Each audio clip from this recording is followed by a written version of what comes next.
नमस्कार साथियों, स्वागत है आप सभी का हमारे यूट्यूब चैनल पर। जैसा कि आप सभी को पता है कि हमने अपने चैनल पर एक इनिशिएटिव स्टार्ट किया था, जिसका पर्पस था हमारा जो एएसआई का बीपीएसएससी एएसआई का पेपर होने वाला है हमारा रेडियो ऑपरेटर का, सॉरी बीपीएसआई ऑपरेटर का पेपर होने वाला है 22 जुलाई को। इसके रिगार्डिंग हमने अपने चैनल पर 18 दिनों में टोटल जो है कि 22 टेस्ट कंडक्ट करने का निर्णय लिया था। ये टेस्ट हमारा 2 जुलाई से स्टार्ट हुआ था। इसमें लगभग में 8 टेस्ट हो चुका है। ये टेस्ट नंबर 9 है, देख सकते हैं टेस्ट नंबर 9 है, उसके क्लास नोट्स हैं। इसमें जो है कि इसका टॉपिक है डायनेमिक्स ऑफ ए सिस्टम। यहाँ से मैं दिखा देता हूँ। इसका टॉपिक जो है आपका dynamic of A system of particles, ठीक है? Dynamics dynamics of system of particles, इसका टॉपिक का नाम है। और इसका जो है कि टेस्ट ऑलरेडी हमने आपको ग्रुप में प्रोवाइड कर दिया था। यहाँ से देख सकते हैं ये इसका टेस्ट नंबर 9 है, ठीक ना? ये टेस्ट नंबर 9 है, जिसको आप लोगों ने मे बी हो सकता है कि सॉल्व कर लिया हो क्वेश्चंस। सॉरी, अभी टेस्ट नंबर 9 हमने प्रोवाइड नहीं किया है। अभी हमारा टेस्ट नंबर 8 चल रहा है, मैथमेटिकल फिजिक्स, और जिसमें जो है कि 4 सेक्शन थे, टोटल 100 क्वेश्चंस थे। तो इन क्वेश्चंस को आई होप आप लोग सभी लोगों ने सॉल्व कर लिया होगा। और टेस्ट नंबर 9 जो है कि आप लोग को अभी जो है कि रात में 8 बजे के पहले प्रोवाइड कर दिया जाएगा। ठीक ना? टेस्ट नंबर 9 हमारा। जो भी बच्चे अब तक जो है कि छूटे भूले बिसरे थे, कहीं इधर-उधर टहल रहे हैं, घूम रहे हैं, वो जो है कि मात्र ₹99 का पेमेंट, ठीक है? ₹99 का पेमेंट कर इस नंबर पे करके 9648362040, इस नंबर पे आप पेमेंट करके हमसे जुड़ जाइए। आपको जो कि पुराने क्लास नोट्स हैं, हिंदी, इंग्लिश दोनों में मिल जाएगा, और साथ ही में जो नए क्लासेस चल रहे हैं उससे तो आप जुड़ ही जाएँगे। बच्चों का आके ना रिव्यू देखिए, बहुत अच्छा रिव्यू है हमारा। देखिए ये हिंदी का नोट्स है।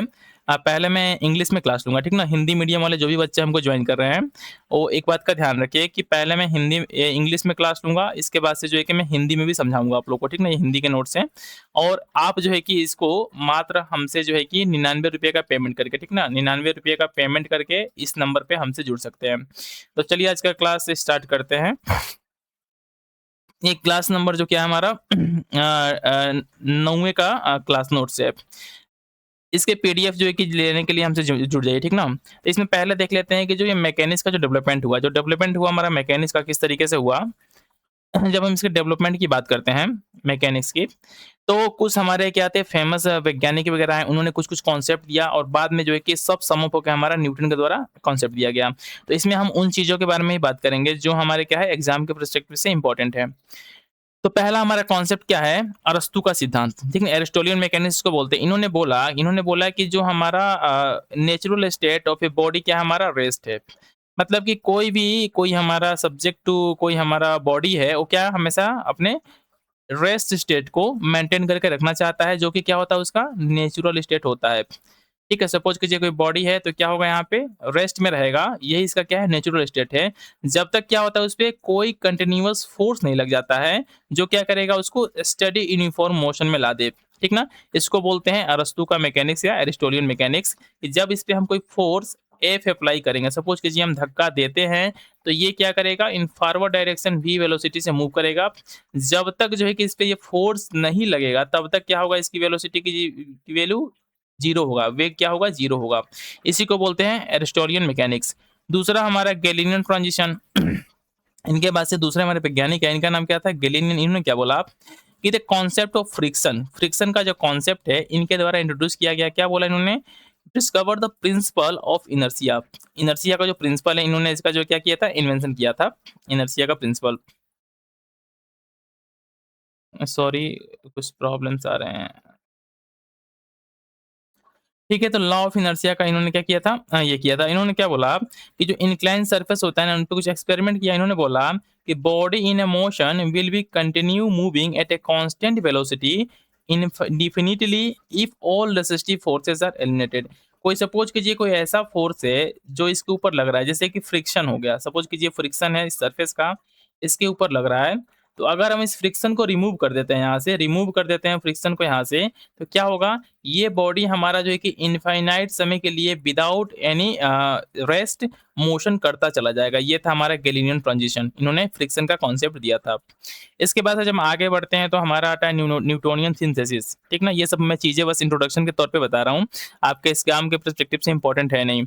हाँ, ये पूछ सकता है कि जो प्रिंसिपल ऑफ इनर्शिया है पेपर में, जो प्रिंसिपल ऑफ इनर्शिया है, ठीक ना, ये किसने दिया था? तो किसने दिया था? प्रिंसिपल ऑफ इनर्शिया गैलीलियन ने दिया था। प्रिंसिपल मैं यहाँ लिख देता हूँ, जिससे कि आपको चीज़ें क्लियर हो, ठीक ना। प्रिंसिपल प्रिंसिपल ऑफ इनर्शिया किसने दिया था? इसको दिया था गैलीलियन ने।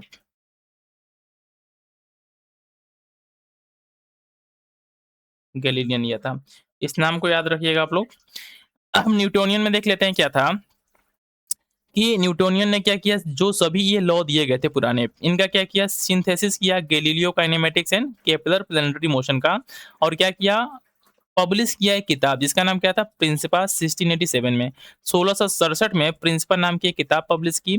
उसने क्या किया, उसमें उन्होंने मैथमेटिकल फॉर्मुलेशन किया, किसका, फोर्स का, मास का और एब्सोल्यूट स्पेस का एंड टाइम का। ये फॉर्मुलेशन किसके द्वारा किया गया था, न्यूटोनियन के द्वारा। इसमें हेल्प किसका लिया गया था, हेल्प लिया गया था गैलीलियो और केपलर का। दोनों जना के हेल्प लेके क्या हुआ, इन्होंने अपना एक मैकेनिक्स निकाल दिया। तो ये कुछ ऐसा नहीं था समथिंग कि जो इन्होंने खुद से इन्वेंट किया था, जो चीजें चली आ रही थी गैलीलियो और केपलर का, इन दोनों का सिंथेसिस करके एक किताब निकाला, प्रिंसिपा। ये किताब इंपॉर्टेंट है, ठीक ना, पेपर में भी हो सकता है पूछ दे कि प्रिंसिपा 1687 में जो आया था, किसकी बुक थी फेमस, तो ये बुक थी न्यूटन की। इसमें इन्होंने क्या किया, फोर्स, मास, थोड़ा सा मैं बड़ा कर देता हूँ, हो सकता है आप लोग को दिख ना रहा हो, ठीक ना, अब देखिए दिख रहा होगा।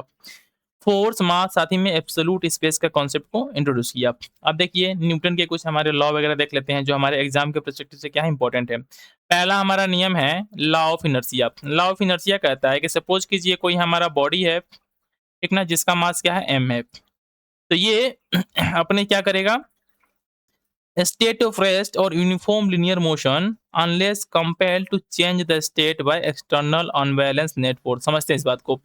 सपोज कीजिए एक हमारा बॉडी क्या है, जिसका मास m है, जो क्या है, हमारा रेस्ट में है। डेट मीन्स की वेलोसिटी v की वैल्यू क्या है, 0 है। एक हमारा बॉडी है जिसका मास m है, ये क्या कर रहा है, मूव कर रहा है v वेलोसिटी से, ठीक ना। तो इन दोनों केस में ये जो है कि अपने रेस्ट के पोजीशन को तब तक मेंटेन रखेगा जब तक इसके ऊपर कोई क्या लगे, कोई एक्सटर्नल अनबैलेंस नेट फोर्स लग के इसको जो है कि मोशन में ना ला दे, ठीक ना। तब तक क्या रहेगा, ये अपने रेस्ट वाला पोजीशन को क्या करेगा, मेंटेन करके रखेगा। पहला कंडीशन ये हो गया। दूसरा कहता है कि जब तक हमारा जो है कि इस मास m पे जो क्या कर रहा है, मोशन में है वेलोसिटी v से, ना मूव कर रहा है v वेलोसिटी से, तो तब तक इस पर जो है कि कोई फोर्स नहीं लग जाता, जो कि क्या है, एक्सटर्नल है, अनबैलेंस है, नेट है। तब तक क्या करेगा, अपना मोशन करता रहेगा ये। जब इस पे फोर्स लग जाएगा बाहर से कोई f, तो क्या करेगा, ये अपना मोशन रोक देगा। इसी को बोलते हैं law of inertia. Law of inertia ये बोलता है कि कोई वस्तु अपने स्टेट क्या होगा, या तो रेस्ट होगा, स्थिर होगा, या तो मोशन होगा। दोनों को क्या करती है, मेंटेन करके रखती है, जब तक कि उसके ऊपर कोई बाह्य बल नहीं लगता है, ठीक ना। इसको बोलते हैं लॉ ऑफ इनर्शिया। अब देखिए यहाँ पे उसी चीज को बोला गया है, ठीक ना। ठीक है, अब दूसरा लॉ देख लेते हैं हम लोग। दूसरा लॉ बोलता है लॉ ऑफ फोर्स। बहुत इंपॉर्टेंट है हमारा, न्यूटन का सेकंड लॉ बहुत ज्यादा इंपॉर्टेंट है। ये बोलता है कि the time rate of change of a body's linear momentum is directly proportional to the applied net external force and occurs along the vector direction of that force. इस चीज को समझने का प्रयास करते हैं। जब हमने बॉडी जिसका मास क्या है, m है, जो क्या कर रहा है, रेस्ट में है, v इज इक्वल्स टू 0 है, या v is not equals to 0 है, दोनों स्टेट में है, या तो रेस्ट में है या तो मोशन में है। इस पे हम जो नेट फोर्स लगाते हैं, जो नेट फोर्स F लगाते हैं, ये फोर्स क्या है, फोर्स जो है क्या होता है, डायरेक्टली प्रोपोर्शनल होता है किसके, the rate of change of linear momentum, rate of change of dp बटा dt, ठीक ना। इसको कहा जाता है हमारा सेकेंड लॉ, रियल लॉ है हमारा, ठीक ना। सेकेंड लॉ ऑफ हमारा क्या है, न्यूटन है, इसको लॉ ऑफ फोर्स बोलते हैं। कि जो rate change of bodies linear momentum क्या होगा हमारा, ये डायरेक्टली प्रोपोर्शनल होगा एप्लाइड नेट एक्सटर्नल फोर्स। ये देखिए यहाँ पे ऑलरेडी लिखा हुआ है। कुछ ज़्यादा इसमें जो कंसर्न की बात नहीं है। फिर से मैं बोल दूँ ना, जिन बच्चों को जॉइन करना है हमारे इनिशिएटिव को, 99 रुपीज़ का पेमेंट करके किस नंबर पे, ₹99 का पेमेंट कीजिए, 9648362040। बच्चों से फीडबैक लीजिए, तब हमारे कोर्स को जॉइन कर लीजिए, अभी उस समय लेट नहीं हुआ है। अब देखिए थोड़ा-सा इसको हम लोग मॉडिफाई कर लेते हैं। मॉडिफिकेशन किस तरीके से होता है कि आपको पहले से पता है कि जो लीनियर मोमेंटम p होता है, क्या होता है? mv होता है, तो आप इसको यहाँ रख देंगे तो ये इस टाइप से हो जाएगा, ठीक ना? तो आपको 2 चीज़ें यहाँ से याद रखनी है। जो भी हमारे एएसआई वाले बच्चे हैं, उनको जो है कि 2 चीज़ें याद रखनी है यहाँ से। पहला हमारा क्या है, F is equals to dp/dt और F बराबर mf, ठीक ना? जब m हमारा क्या हो, कांस्टेंट हो। तो पहला लॉ ऑफ इनर्शिया हो गया, दूसरा लॉ ऑफ फोर्स हो गया। और इसके थ्रू क्या होता है हमारा, सपोज कीजिए हमारा F बराबर ma है और हमारा जो है कि बॉडी ये है, मास क्या है इसका, m है। बॉडी का मास क्या है हमारा, m है। इस पे हमने एक फोर्स लगाया, पहले कंडीशन में हमने क्या लगाया, एक फोर्स लगाया F, ठीक ना? जिसके कारण इसमें क्या हुआ कि under the application of this force ये बॉडी क्या होता है हमारा, एक्सेलरेट होता है विद एक्सेलरेशन m1 और इसका मास क्या है, m1 है। सेकेंड केस में हमारे पास क्या है कि एक बॉडी और है हमारे पास जिसका मास क्या है, m2 है और इस पे हमने क्या लगाया, फोर्स F लगाया। फोर्स F की वैल्यू क्या है, दोनों केस में क्या है, सेम है और ये बॉडी क्या करता है, एक्सेलरेशन करता है A2 से। क्यों? दोनों का डिफरेंट होगा, क्योंकि दोनों का मास अलग है। तो दोनों केस में क्या है, फोर्स की वैल्यू तो सेम है, तो F क्या होगा हमारा, दोनों केस में सेम हो जाएगा। तो ये हमारा क्या हो जाएगा, F1 is equals to F2 is equals to F। अब यहाँ से हम लिख सकते हैं कि M1 A1 is equals to M2 A2, या लिख सकते हैं M1 by M2 is equals to A1 divided by A2, ठीक ना? इस तरीके से हमारा कुछ एक फॉर्मूला निकल के आता है।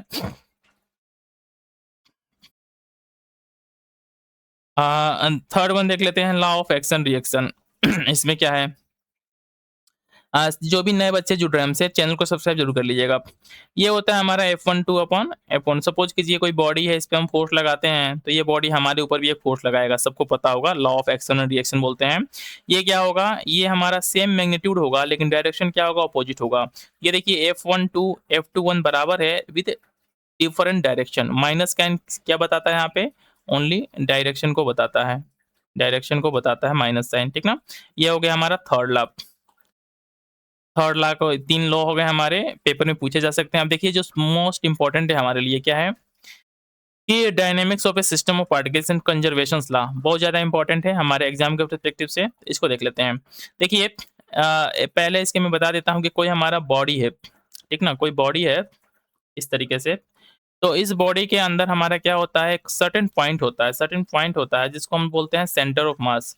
इसको सेंटर ऑफ मास बोलने का कारण क्या होता है कि जब हम इस पॉइंट पे, सपोज कीजिए अपने हाथ की उंगली पे इसको आप ऐसे रखोगे, उंगली पे, तो ये क्या होगा, एकदम बैलेंस होगा। ये ना इधर गिरेगा ना उधर गिरेगा। सपोज कीजिए बचपन में आप किताब लेके जाते थे ऐसे, तो किताब को हाथ पे रख के ऐसे क्या करते थे, नचाते थे। तो किताब नाचता था, गिरता नहीं था।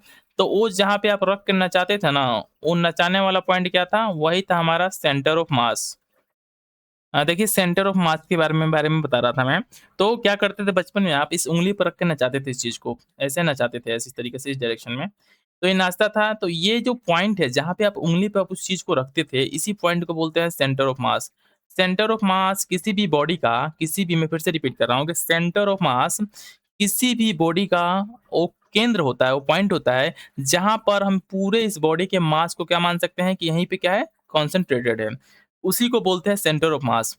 कि हर एक बॉडी में एक ऐसा पॉइंट होता है जहाँ पे हम क्या मान सकते हैं कि उसका पूरा का पूरा वेट या मास क्या है, कॉन्सेंट्रेटेड है और उस पॉइंट को हम क्या बोलते हैं, सेंटर ऑफ मास बोलते हैं, ठीक ना? सेंटर ऑफ मास। अब सपोज कीजिए कोई ऐसा बॉडी है जो हमारे पास क्या है, इस तरीके से मास का क्या है, डिस्ट्रीब्यूशन है, द्रव्यमान का स्पेस में इस तरीके से क्या है, डिस्ट्रीब्यूशन है, ऐसे ऐसे करके क्या है हमारा डिस्ट्रीब्यूशन है। ये डिफरेंट डिफरेंट टाइप के मास है। सपोज कीजिए ये M1 है, ये हमारा क्या M2 है, डॉट डॉट डॉट करके हमारा क्या है, MI मास का कलेक्शन है। अब मैं आपसे पूछूं, इस तरीके से हमारा क्या है, एक्सिस है, ये एक्स एक्सिस है या वाई एक्सिस है। अब मैं आपसे पूछूं कि बताइए इस पूरे जो डिस्ट्रीब्यूशन है मास का स्पेस में, इसका सेंटर ऑफ मास क्या होगा? सेंटर ऑफ मास क्या होगा? तो इसका क्या होता है कि हम क्या लेते हैं कि कोई एक फिक्स पॉइंट, ठीक ना, कि सेंटर ऑफ मास को ऐसे डिफाइन करते हैं। देखिए ये हमारा रहा फार्मूला, ये रहा centre of mass position vector, कि हमारा सेंटर ऑफ मास से, थोड़ा कलम चेंज कर लूं मैं, सेंटर ऑफ मास से क्या करते हैं हम लोग, एक पोजीशन वेक्टर ड्रा करते हैं। सपोज कर लेते हैं कि यही क्या है, इसका सेंटर ऑफ मास है, ये क्या हमारा आर सी ओ एम है, इस तरीके से, ठीक ना। ये हमारा R1 इसको लिख लेता हूँ, ये R2 है, इस तरीके से डॉट डॉट है। तो हर मास का movement about this centre of mass, mass का movement m into R, M I R I, इसको डिवाइड कर देते हैं किससे, समेशन ओवर m, या बोल सकते हैं टोटल मास से। तो इसी को बोलते हैं position vector of the centre of मास, ठीक ना, position vector of the centre of मास। देखिए, और इसको इस तरीके से डिफाइन कर सकते हैं कि सपोज कीजिए कि पोजीशन वेक्टर की वैल्यू 0 हो जाए, मतलब कि इस बॉडी में, इस सिस्टम में हमारा कोई ऐसा पॉइंट है जिसके अबाउट हम इन सभी का, सभी मास का, मैं हिंदी में लिखता हूं जिससे आपको क्लियर हो जाए, इस बॉडी में, इस बॉडी में एक ऐसा पॉइंट है, एक ऐसा पॉइंट है जिसके अलोंग जो है कि हम हर एक मास का मूवमेंट लेते हैं, m1 r1 plus m2 r2, movement की बात होती है तो मास को डिस्टेंस से मल्टीप्लाई कर देते हैं, plus dot dot dot M I R I, ये क्या हो जाए, जीरो हो जाए, ठीक ना, क्या हो जाए, जीरो हो जाए, मतलब कि मूवमेंट ऑफ मास उस एक्सिस के अलोंग क्या हो जाए, ठीक ना, जीरो हो जाए। तो उस पॉइंट को क्या बोलते हैं हम लोग, उसका सेंटर ऑफ मास बोलते हैं, सेंटर ऑफ मास, ठीक ना। और पोजीशन वेक्टर जो होता है सेंटर ऑफ मास का, इसका फॉर्मूला ये होता है जब हमारा सिस्टम क्या हो, डिस्क्रीट हो, डिस्क्रीट हो सिस्टम। अब सपोज कीजिए हमारा सिस्टम डिस्क्रीट ना होकर क्या हो जाए, कंटिन्यूअस हो जाए। अगर कंटिन्यूअस सिस्टम हो जाएगा तो क्या होगा, centre of mass R C M की वैल्यू क्या हो जाएगा, integration over M D R divided by क्या होगा हमारा, समेशन ओवर एम। इसको बोलते हैं क्या, हमारा जब सिस्टम क्या हो, कंटिन्यूअस हो। सपोज कीजिए कोई बॉडी हो, जैसे कि हमारा कोई रॉड हो, कोई स्फीयर हो, तो इसमें क्या होता है, मास का डिस्ट्रीब्यूशन इस तरीके से पॉइंट वाइज नहीं होता है, इसमें क्या होता है, मास कंटिन्यूअस होता है। तो इसके लिए हमारा सेंटर ऑफ मास का एक फार्मूला होता है। तो दो फार्मूला, ये जो फार्मूला हमारा नंबर 1 है, आपके एग्जाम के पॉइंट ऑफ व्यू से इंपॉर्टेंट है, न्यूमेरिकल इस पे आते हैं, और ये हमारा क्या है, दूसरा है, ठीक ना। इन दोनों को आपको याद कर लेना है। अब देखिए यहाँ पे दूसरा क्या है, ये रहा, ये हमारा कुछ डिफिनीशन है इस टर्म में, क्या बोलते हैं, सेंटर ऑफ मास के टर्म में फोर्स को कैसे डिफाइन करते हैं हमारा, जब सिस्टम इस तरीके से हो, तो F net M R dot कम होता है, आर डबल डॉट क्या होता है हमारा, D two R upon D T square, जो कि एक्सेलरेशन ए की वैल्यू होती है, ठीक ना। तो ये हमारा एफ नेट की वैल्यू हो गया, ये हमारा एक्सटर्नल फोर्स हो गया, ये इंटरनल फोर्स हो गया। तो इसमें आपको डिटेल में नहीं जाना है, ठीक ना, स्किप भी कर सकते हैं, आपको इससे कुछ मतलब नहीं है। अब नेक्स्ट वन देख लेते हैं हमारा, ठीक ना। कंजर्वेशन लॉ मोस्ट इंपॉर्टेंट है आपका, क्या है, कंजर्वेशन लॉ, इसी में आपको न्यूमेरिकल आएंगे। तो कंजर्वेशन ऑफ मोमेंटम की बात कर लेते हैं, ठीक ना। तो conservation of momentum, linear momentum P, इसका जो फॉर्मूला होता है हमारा, जो मैंने आपको बताया था प्रीवियस क्लास में भी कई बार मैं बताया हूँ, एफ एक्सटर्नल, एफ एक्सटर्नल का जो फार्मूला होता है हमारा, किसी बॉडी पर लगने वाला जो बाह्य बल होता है, इसका फार्मूला होता है D P upon D T. अगर हमारा एफ एक्सटर्नल की वैल्यू क्या हो जाए, जीरो हो जाए, तो ये हमारा फार्मूला हो जाता है D P upon D T. तो यहाँ से क्या निकल के आता है, रिजल्ट हमारा ये हो जाता है कि डी पी की वैल्यू क्या हो जाएगी, कांस्टेंट हो जाएगी ओवर टाइम। डेट मीन्स कि हमारा जो है कि स्टार्ट में फाइनल मोमेंटम, ये सपोज कीजिए हम लिखते हैं P F minus P I, final minus initial is equal to zero हो जाए, इस तरीके से। या तो इसको बोल सकते हैं D P is equal to constant, या इसको बोल सकते हैं final momentum is equal to initial momentum, ये P F is equal to P I. इसी को बोलते हैं दोनों को कंजर्वेशन ऑफ, कंजर्वेशन ऑफ, मैं जल्दी जल्दी प्रयास कर रहा हूँ खत्म हो जाए, कंजर्वेशन ऑफ, ज्यादा आप लोग का समय नहीं लेना है हमें, लीनियर मोमेंटम। अब सपोज कीजिए मोमेंटम आपको पता है, मोमेंटम का क्या होता है हमारा P is equals to M V. इसका कहने का सेंस क्या है कि जो हमारा मोमेंटम की वैल्यू होगी क्या होगा M one V I is equals to M two V F. एक ना इनिशियल मोमेंटम फाइनल मोमेंटम, इसी को बोलते हैं law of conservation of momentum linear momentum. ये हमारा हो गया लीनियर सिस्टम के लिए, कहा गया हाँ ये रहा ठीक ना। अब देखिए कंजर्वेशन ऑफ हमारा एक लॉ और होता है कंजर्वेशन का, इसको बोलते हैं कंजर्वेशन ऑफ एल, इसको बोलते हैं एंगुलर मोमेंटम। जो टाउ होता है हमारा, मैं इधर लिख देता हूँ, यहीं लिख देता हूँ, सॉरी इसको थोड़ा साफ कर लेता हूँ। देखिए जो बच्चे अभी भी ज्वाइन नहीं किए हैं चैनल को सब्सक्राइब कर लीजिएगा, साथ ही में ज्वाइन करना होना तो सोचने की बात नहीं है, 99 रुपया कुछ ज़्यादा नहीं होता है, आराम से आप उस नंबर पे व्हाट्सएप करके हमसे ज्वाइन कर लीजिए ठीक ना, जिन बच्चों को ज्वाइन करना है। और जो बच्चे घूम रहे इधर-उधर घूमते रह जाएँगे, ऐसा जॉब आपको फिर दोबारा मिलेगा नहीं बिहार में। हाँ, देखिए यहाँ देख लेते हैं। जो हमारा एंगुलर मोमेंटम होता है, सपोज़ कीजिए हमारा ये क्या था, लीनियर मोमेंटम क्या था हमारा, लीनियर मोशन के लिए था। अब हम बात कर लेते हैं एंगुलर मोशन के लिए। एंगुलर मोशन ना, एंगुलर मोशन के केस में जो हमारा क्या होता है, इ लीनियर मोमेंटम रिप्लेस हो जाता है किससे हमारा, ये रिप्लेस होता है एंगुलर मोमेंटम एल से, ठीक ना?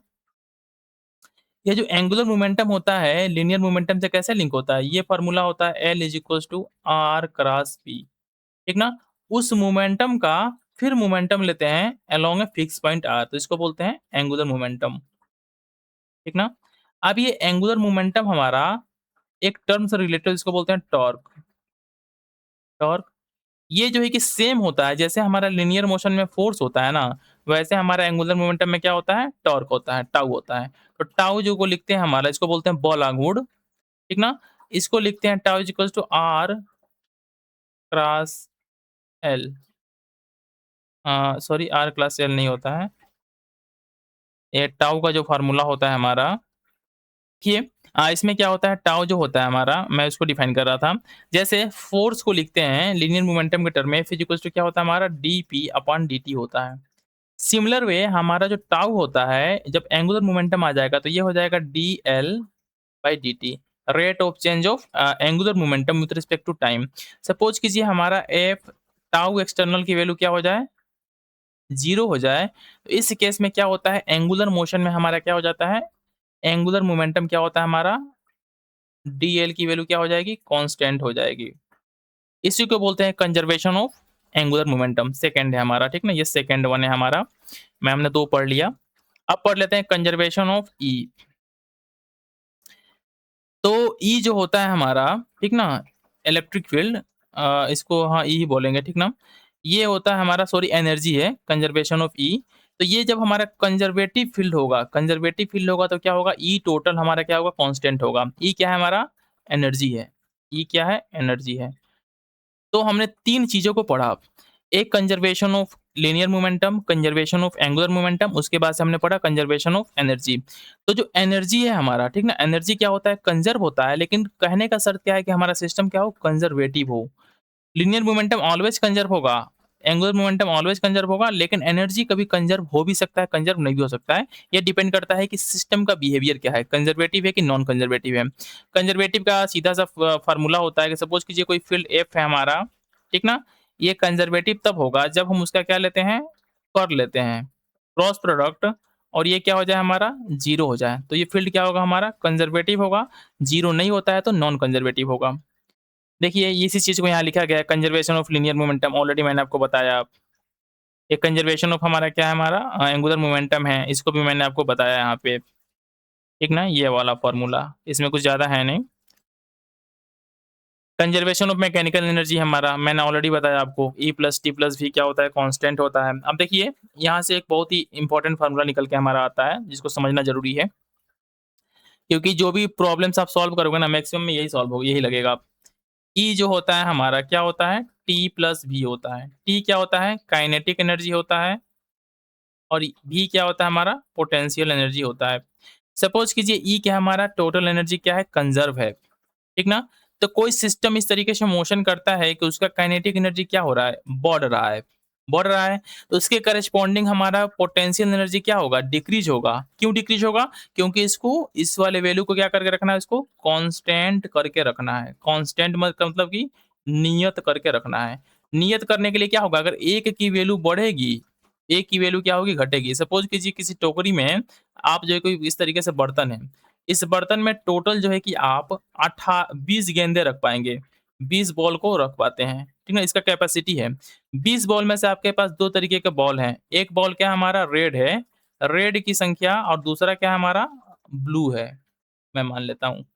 तो हम इसमें कितना रख सकते हैं? 20 बॉल रख सकते हैं। लेकिन इसमें 2 तरीके के बॉल रखना है हमको, एक रखना है रेड, हमको रखना है ब्लू। सपोज़ कीजिए आपको जो है कि रेड आपने कितना रख दिया? 10 रख दिया और आपने ब्लू 10 रख दिया। तो इसमें क्या हो गए?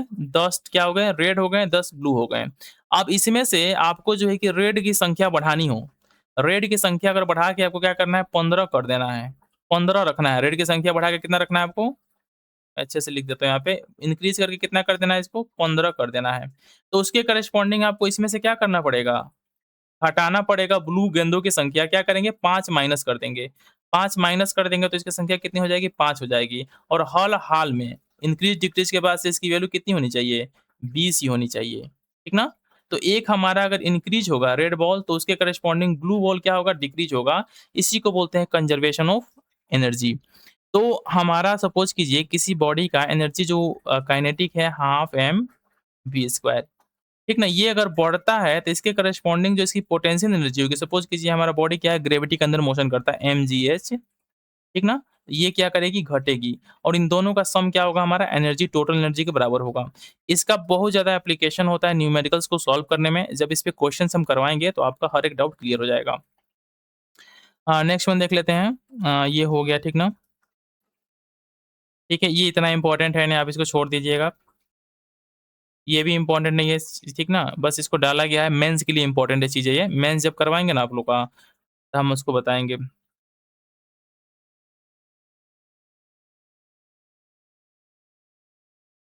हाँ, ठीक है, देख लेते हैं। ये देखिए, ये जो हमारा है ना इसमें, जो टोटल फ़ोर्स का फ़ॉर्मूला निकाला है हमने, ए इनर्शियल, इसमें जो टर्म हमारे लिए क्या है इम्पोर्टेंट है, उसको मैं बता देता हूँ। ये जो होता है हमारा कोरियोलिस फ़ोर्स, ठीक ना? कोरियोलिस फ़ोर्स जो होता है, F Coriolis is equals to -2m omega cross V rotational. ये क्या होता है? इम्पोर्टेंट फ़ॉर्मूला है, आपके पेपर में कभी-कभी पूछ देता है कि कोरियोलिस फ़ोर्स का फ़ॉर्मूला क्या होता है, तो इसको आपको याद कर लेना है। फिर जो सेंट्रीफ्यूगल फ़ोर्स होता है हमारा, क्या होता है? F centrifugal minus M omega cross R. ये भी क्या है आपके लिए इम्पोर्टेंट है, तो ये जो फ़ॉर्मूला है आपको एकदम रट लेना है। कुछ समझने की ज़रूरत इसमें ज़्यादा है नहीं। ठीक है, देखिए जो कोरोलिस फ़ोर्स हमारा होता है, बहुत ही इम्पोर्टेंट फ़ोर्स है, ठीक ना? ये आपके अर्थ के ऊपर जो एटमॉस्फियर है, डिफरेंट टाइप के हमारे क्लाइमेट जो चीज़ें होती हैं, इनके पीछे जो मेन क्या है हमारा कोरियोलिस फ़ोर्स ही उत्तरदायी है। ये कोरियोलिस फ़ोर्स जो होता है ना, कौन हमारा डेवलप करता है? कोई सपोज़ कीजिए कोई मास m का बॉडी है, वो क्या कर रहा है? अपने एक्सिस के अलोंग क्या कर रहा है? इस तरीके से रोटेशन कर रहा है। तो ये जो रोटेशन होता है ना, इस रोटेशन के कारण ये क्या होता है हमारा? इस रोटेशन के कारण ये क्या होता है हमारा? ये कोरियोलिस फ़ोर्स डेवलप होता है। ठीक ना? सीधा सा कोरियोलिस फ़ोर्स का संबंध किससे है? रोटेशन से है। और इसका फ़ॉर्मूला आप लोग देख लीजिएगा, देखिए asymmetrical deflection of projectiles. Projectile का जो एसिमेट्रिकल डिफ्लेक्शन होता है, इसके पीछे उत्तरदायी कौन है? Coriolis force. साइक्लोनिक रोटेशनल ट्रैजेक्टरीज़, ठीक ना? ये भी क्या होता है हमारा कोरियोलिस फ़ोर्स के कारण होता है। Letter water in the railway tracks, ये देखिए eastward deviation of free falling bodies, ये सभी क्या है? कोरियोलिस फ़ोर्स के क्या हमारे अब देखिए ये हो गया, खत्म हो गया हमारा, ठीक ना? अब देखिए, अब मैंने इंग्लिश में पढ़ा दिया, अभी हिंदी में पढ़ा देता हूँ, जो हिंदी मीडियम वाले बच्चे हैं। तो यहाँ से जो है कि आप हिंदी मीडियम वाले इंग्लिश मीडियम वाले क्विट कर सकते हैं। हिंदी मीडियम वाले बस सुनेंगे बातों को, इनका जल्दी खत्म हो जाएगा क्योंकि ऑलरेडी मैं सब कुछ ये बता चुका हूँ। हाँ, देखिए न्यूटन का नियम मैंने आपको बताया कि पहले अरस्तू आए थे, एक कॉन्सेप्ट लेके उन्होंने क्या प्रतिपादित किया था कि पिंड की स्वाभाविक स्थिति विराम है, ठीक ना? विराम क्या है? इसकी स्वाभाविक स्थिति है। उन्होंने दावा किया कि किसी भी पिंड की एक समान गति को बनाए रखने के लिए क्या हो निरंतर बाहरी बल की आवश्यकता होती है। एक बाहर का बल लगेगा, ठीक ना? तभी वो मोशन बॉडी क्या करेगा निरंतर मूव करेगा, नहीं तो क्या करेगा वो अपना विराम जो क्या है उसका जो स्वाभाविक स्थिति है उसको क्या करेगा वो बरकरार रखेगा। सेम हो गया। उसके बाद से गैलीलियो आए, गैलीलियो ने क्या दिया? जड़त्व का नियम दिया। जड़त्व का सिद्धांत किसने दिया? अगर पूछे पेपर में आपके तो किसने दिया है? गैलीलियो ने दिया है। उन्होंने बताया कि सभी प्रतिरोधी बलों को समाप्त कर दिया जाए, कोई भी हमारा रेसिस्टिव फोर्स है उसको खत्म कर दिया जाए, तो अगर कोई बॉडी हमारा क्या है मोशन में है तो क्या करेगा वो मोशन में ही रहेगा हमेशा, जब तक उसके ऊपर क्या होगा कोई रेसिस्टिव फोर्स ना लगे। न्यूटन ने क्या किया? अरस्तू भाई को, गैलीलियो भाई दोनों को क्या कर दिया? मिला के अपना एक नियम दे दिया। इस नियम को किसने उसने 1687 में प्रिंसिपा नाम की किताब में प्रतिपादित किया। इसमें उसने क्या क्या दिया? बल, द्रव्यमान और पूर्ण समष्टि समय, ठीक ना? एब्सोल्यूट स्पेस टाइम, इसका जो एक नियम दिया। अब मैंने आपका पहला नियम बताया था जड़त्व का नियम, क्या होता है कि कोई पिंड अपनी विराम अवस्था या एक समान रेखीय गति की अवस्था को, सपोज कीजिए कोई बॉडी है हमारा, वो क्या है रेस्ट में है, एक बॉडी क्या है हमारे वेलोसिटी v से मूव कर रहा है। तो ये दोनों अपनी अवस्था को तब तक बरकरार रखेंगे जब तक उनके ऊपर क्या लगे? कोई एफ एक्सटर्नल फोर्स ना लगे। जैसे ही फोर्स लगेगा, ये जो बॉडी चुपचाप बैठी है, ये क्या करेगी? मूव करने लगेगी, और ये बॉडी जो चुपचाप जो क्या कर रही है? गति कर रही है, क्या करेगी? रुक जाएगी। इसी को बोलते हैं जड़त्व का नियम, ठीक ना? बहुत इंपॉर्टेंट है। दूसरा नियम बोलता है हमारा बल का नियम, ठीक ना? बल का नियम क्या होता है कि जब बॉडी पे हमारा फोर्स लगता है एफ एक्सटर्नल, क्या होता है? उसके जो हमारा क्या होता है रेखीय संवेग होता है। रेखीय संवेग के क्या होता है? दर के समानुपाती होता है। यहाँ लिखा हुआ है देखिए, रेखीय संवेग में परिवर्तन की दर समय उस पर लगाए गए नेट बाहरी बल के क्या होता है? अनुक्रमानुपाती होता है, और उसी दिशा में होती है जिसमें बल कार्य करता है। ये हमारा फॉर्मूला हो गया दूसरा। तीसरा हमारा नियम होता है क्रिया प्रतिक्रिया का नियम। ये क्या होता है हमारा? प्रत्येक क्रिया के बराबर, ठीक है, बराबर और विपरीत प्रतिक्रिया होती है। आप किसी को मारेंगे बॉक्सिंग से, ठीक ना? तो आप मत समझिए कि उसको ही बस चोट लगेगा। आपको भी चोट लगता है और अपना हाथ झनझना के बोलता है, "अरे! बड़ी तेज लागल बाटे हमरो, केतना मजबूत बाड़े।" बोलते हैं कि नहीं? तो यही जो फोर्स होता है, क्या होते हैं? इसको बोलते हैं क्रिया प्रतिक्रिया का नियम, और इसका जो डायरेक्शन होता है, क्या होता है? अपोजिट होता है, ठीक ना? ये डायरेक्शन अपोजिट होता है। तो सभी लोग आप जो है कि चैनल को सब्सक्राइब कर लीजिएगा, हिंदी मीडियम वाले भी, और हमारे जो है कि नोट्स वगैरह परचेज़ करने के लिए 9648362040 पे व्हाट्सएप करके जॉइन कर लीजिएगा। अब देखिए हमारा हमने बताया कि द्रव्यमान केंद्र का सिद्धांत, हमने बताया कि कोई ऐसा पॉइंट होता है इसके अंदर में जहाँ पे क्या होता है, उस पूरे के पूरे सिस्टम के द्रव्यमान को केंद्रित माना जा सकता है। मान लीजिए n कणों का एक निकाय है, जहाँ प्रत्येक कण i का द्रव्यमान mi है और स्थिति i है, ठीक ना? ये हमारा था सेंटर ऑफ मास का जो हमारा क्या होता है स्थिति सदिश होता है। जब RCOM की वैल्यू 0 होगी तो सेंटर ऑफ मास क्या होता है अबाउट सभी मास का क्या होगा? द्रव्यमान का क्या होगा हमारा? मूवमेंट क्या होगा? 0 होता है। तो ये फ़ॉर्मूला मैंने आपको ऑलरेडी इसको बताया ऊपर। अब देखिए ये हमारा फ़ॉर्मूला होता है हमारा एफ एक्सटर्नल का, इसमें कुछ ज़्यादा सीखना है नहीं। ये जो हमारा फ़ॉर्मूला नीचे होता है, हाँ, देखिए ये हो गया हमारा लीनियर मोमेंटम का, ठीक है? जब हमारा एफ एक्सटर्नल की वैल्यू क्या होगी? 0 हो जाएगी, तो डीपी मतलब कि कोणीय संवेग में सॉरी रेखीय संवेग में जो परिवर्तन क्या होगा? 0 या कांस्टेंट हो जाएगा। इसी को बोलते हैं क्या? रेखीय संवेग का संरक्षण, ठीक ना? दैट मीन्स कि जो हमारा P start I is equals to क्या हो जाएगा हमारा? P A, P final.